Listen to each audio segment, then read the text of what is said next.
So, meron tayong question dito. Ayun, pwede ba talaga magpa-emission testing and kumuha ng insurance kahit na wala pang HPG clearance? Actually kasi, ito lang naman din kasi yung sagot dyan. Kung hindi pa nakatransfer sa'yo yung pangalan ng motor, pwede ka naman talagang magpa-emission testing kung magre-renew ka ng rehistro ng motor. Pero yung emission testing mo is nakapangalan pa rin siya sa dating owner. So, ang nangyayari kasi sa amin, di ba, magpapaso na kasi yung rehistro ng motor. So, ang ginawa namin, sabay namin iprinases yung pagpaparehistro ng motor at the same time, yung transfer ng ownership. So, ang ginawa namin habang nakaprocess yung aming HPG clearance, nagpunta na kami sa emission testing.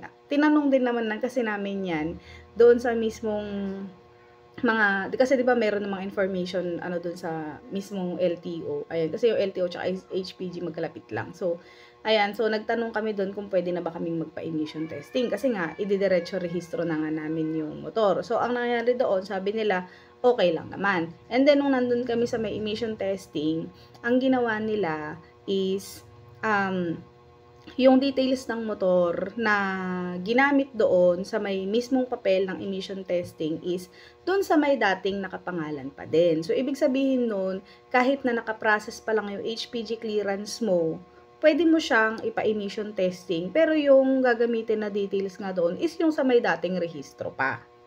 Okay? Ayan. So, ibig sabihin, pwede yun. Kasi nga kahit naman hindi pa nakatransfer yung ownership, pwedeng alam mo yun, basta meron kong kopya ng ORCR ng motor mo, pwede mo nga siyang ipa-emission kahit na hindi ikaw yung may-ari ng motor. So, ganun lang yun. Ayan, so, on process yung HPG clearance namin, ipina-emission namin siya, kasi nga, yung emission testing is kailangan namin sa pagpapa-renew ng rehistro ng motor. So, ganun yung ginawa namin. And then, yung sa may insurance naman, ayan. So, alam naman na kasi namin na makukuha naman namin nga talaga yung, anong tawag dito, yung HPG clearance. Ayan. So, hinihintay na lang namin yung release. So, nakiusap kami doon sa may kuhanan ng insurance kung pwede ba na yung insurance is nakapangalan na nga sa amin.